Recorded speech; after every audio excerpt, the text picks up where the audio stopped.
श्री नारायण। मुझे सुनने वाले सभी प्यारे श्रोताओं को प्यार भरा नमस्कार। मैं हूं अंशु। दोस्तों, आज हम गरुड़ पुराण के दूसरे अध्याय की चर्चा कर रहे हैं, जहां कोई सुनी सुनाई कहानी नहीं है, बल्कि खुद भगवान विष्णु जी गरुड़ जी के तीखे सवालों का सीधा जवाब दे रहे हैं। सवाल यह है कि जब इंसान की मौत होती है तो उस आखिरी पल में उसके साथ क्या होता है। अगर आप आज के प्रैक्टिकल युवा हैं तो भगवान विष्णु का यह जवाब आपके रोंगटे खड़े कर देगा। चलिए सीधे चलते हैं श्री नारायण और गरुड़ जी के उस अद्भुत संवाद में। पक्षीराज गरुड़ ने भगवान विष्णु के चरण छुए और पूछा, हे कमल नयन, हे प्रभु, मुझे साफ साफ बताइए कि जब किसी मनुष्य की मौत का समय बिल्कुल करीब आ जाता है, जब यमदूत उसके दरवाजे पे खड़े हो जाते हैं, तब उस मरते हुए इंसान के शरीर और मन के भीतर क्या घटित हो रहा होता है। क्या उसे पता चल जाता है कि वो मरने वाला है? अब सुनिए भगवान विष्णु का जवाब। भगवान विष्णु ने कहा, हे गरुड़ सुनो, जब मनुष्य का अंत समय आता है तो उसके कुंडली के ग्रह और उसके जीवन भर के कर्म सक्रिय एक्टिव हो जाते हैं। सबसे पहले उसकी चेतना सिकुड़ने लगती है। हे पक्षीराज, मनुष्य का सबसे बड़ा दुर्भाग्य जानते हो क्या है? वह पूरी जिंदगी इस भ्रम में बिता देता है कि वो कभी मरेगा ही नहीं। वह दूसरों का दिल दुखाता है, फरेब करता है, धोखा करता है, रिश्तों का अपमान करता है और बंद कमरों में पाप छुपाकर सोचता है उसने दुनिया को बेवकूफ़ बना दिया। उसका अहंकार इतना बड़ा हो जाता है कि वो अपनी ही चमकीली दुनिया के आगे किसी को कुछ नहीं समझता।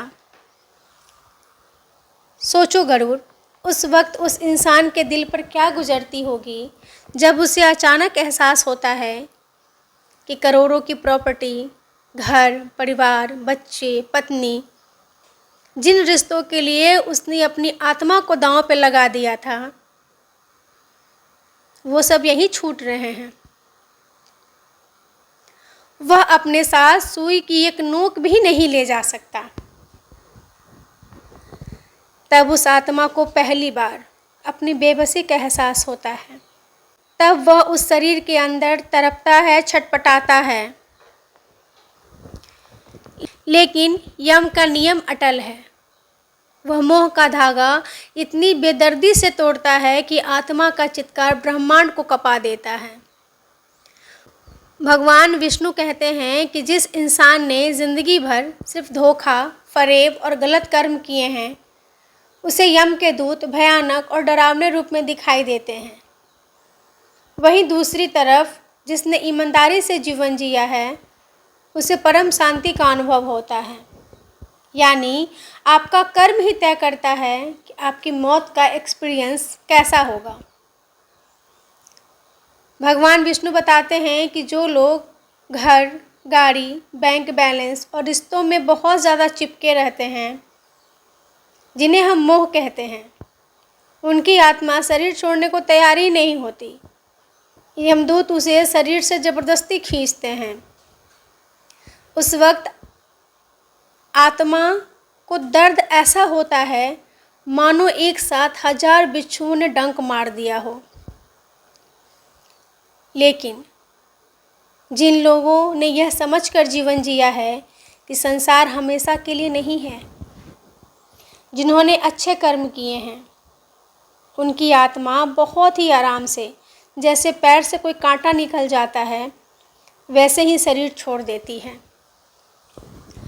आत्मा शरीर के 9 द्वारों आँख, दाईं आँख, बाईं आँख, कान, दाईं कान, बाईं कान, नाक, दायां छिद्र, बायां छिद्र, मुंह, गुदा और जनन मार्ग से बाहर निकलती है।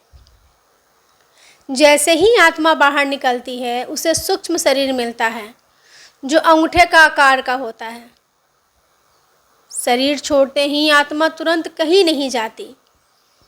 वो अपने ही मृत शरीर के पास खड़ी होकर रोती रहती है, विलखती रहती है, खुद को असहाय महसूस करती है, क्योंकि अब वो कुछ नहीं कर सकती। दोस्तों, गरुड़ पुराण का यह अध्याय हमें डराने के लिए नहीं है, बल्कि इस भ्रम से जगाने के लिए है कि हम अमर नहीं हैं। हमारा अंत निश्चित है, हमारी मृत्यु निश्चित है। इसलिए जीवन में हमें अपने कर्मों पर ध्यान देना चाहिए। हमें एक एक कर्म सोच समझ कर करना चाहिए, क्योंकि अंत समय में हमारे कर्म ही हमारे सामने होंगे और हमारा आगे का सफ़र तय करेंगे। लेकिन कहानी यही ख़त्म नहीं होती।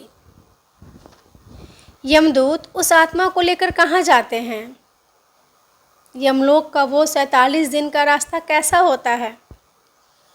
आत्मा को रास्ते में क्या क्या देखना पड़ता है, हम जानेंगे अगले अध्याय में। जीवन के अंत समय की यह सच्चाई यदि आपके दिल को छू गई हो तो वीडियो को शेयर करें और सभी तक पहुंचाएं। तब तक के लिए आप श्रोताओं के अंदर बैठे उस परमात्मा को मेरा प्रणाम। हरिओम।